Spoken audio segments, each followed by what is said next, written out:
Before we start with the module 1, we shall discuss about the basic concepts which you need to know to understand the module 1. So first of all, you need to know types of material. There are 3 different types of material, that is conductor, semiconductor, insulator. So what do you mean by conductor? You can see the diagram. So usually the conductor is a device which can conduct the electricity. So example is silver, copper, gold and aluminium. So you can see, you can take any material of conductor, you can apply a voltage here. So when you apply a voltage, current can easily flow through it. I repeat it, conductor is a material that allows the flow of charge easily when we apply some voltage. The best example is silver, copper, gold and aluminium. So what do you mean by insulator? Insulator means it is not a conductor, which means it does not provide any conductivity. So best example is wood, glass, Teflon. When you take an wood and when you connect some electricity does not pass through the conductor. Sorry, I repeat it. Electricity does not flow in the insulator. I repeat it. What do you mean by insulator?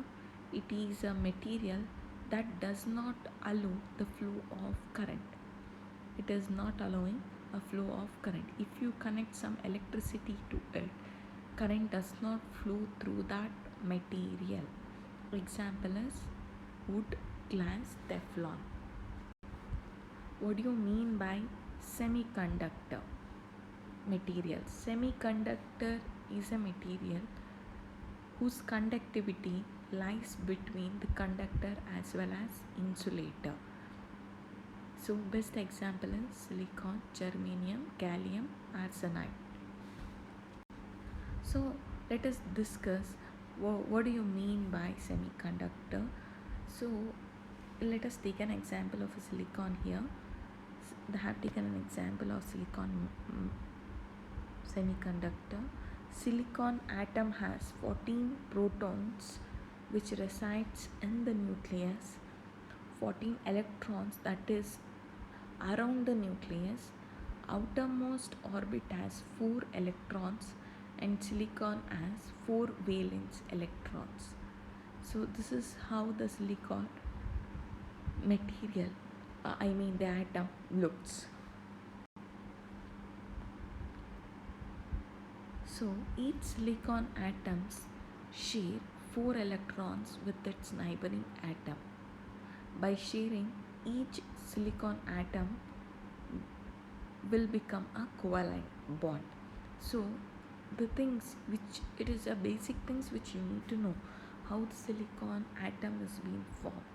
So as I had said, by sharing you can see here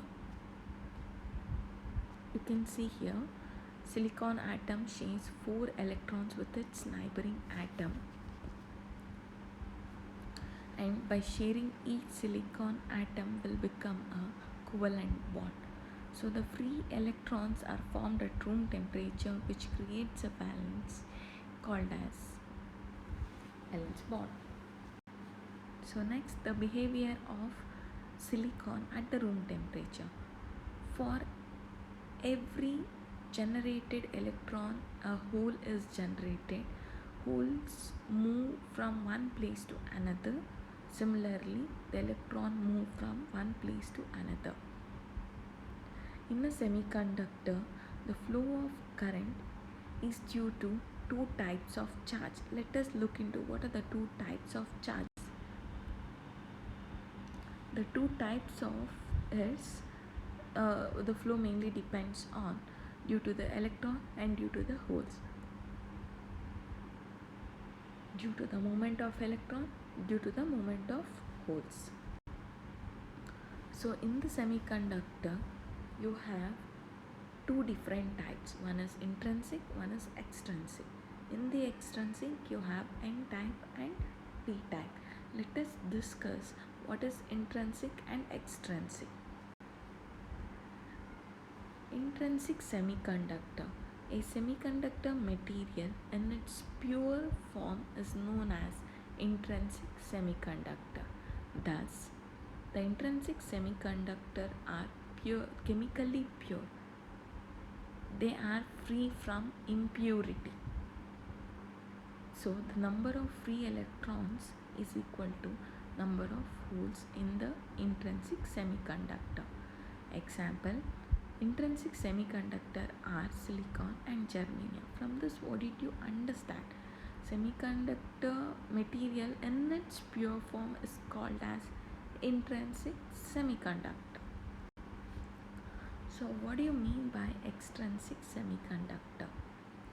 When a small amount of chemical impurity is added to a pure semiconductor or intrinsic semiconductor, then the resulting semiconductor material is known as extrinsic semiconductor.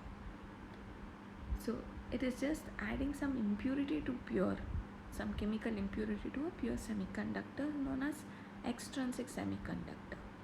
Semiconductors, extrinsic semiconductor, again there are two types. What are those two types?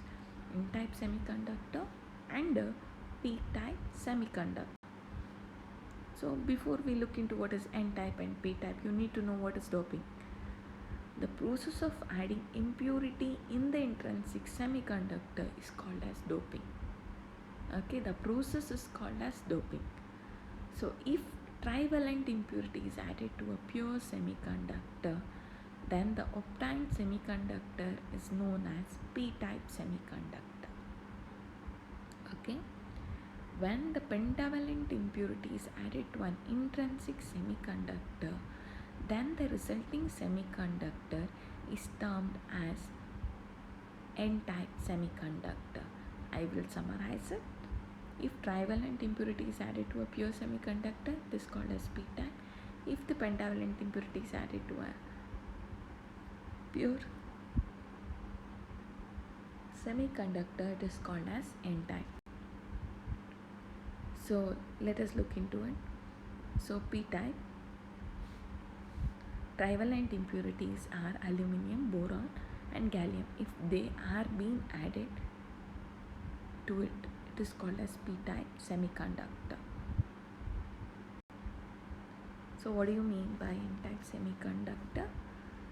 If we are adding pentavalent impurities like arsenic, antimony and phosphorus to a pure semiconductor, then it is called as N-type semiconductor. In the extrinsic semiconductor, you can see in the P-type what happens, and the extrinsic semiconductor N-type what it happens. In the P-type, acceptor ions and majority carrier and minority carrier, you can just look into it. So here we have in the P-type acceptor ion, but in the N-type we have donor ion. That is a major difference between the P-type and N-type. So you can see what happens when the voltage is given to a P-type semiconductor. When the voltage is applied to a P-type semiconductor, electron move across the positive terminal and holes move towards the negative terminal. But if the voltage is applied to a N-type semiconductor, the electron will move across the positive terminal and hole move towards the negative terminal. So this is what we studied. What we studied, the basic concept is from the today's session is conductor, insulator and semiconductor. What are the types of semiconductor we have? Intrinsic and extrinsic. What is the extrinsic? P-type and N-type. We discussed about all these types, at least summary things you need to know to understand the further classes. By this, I'll end this session. We will discuss more about this module 1 in the next class.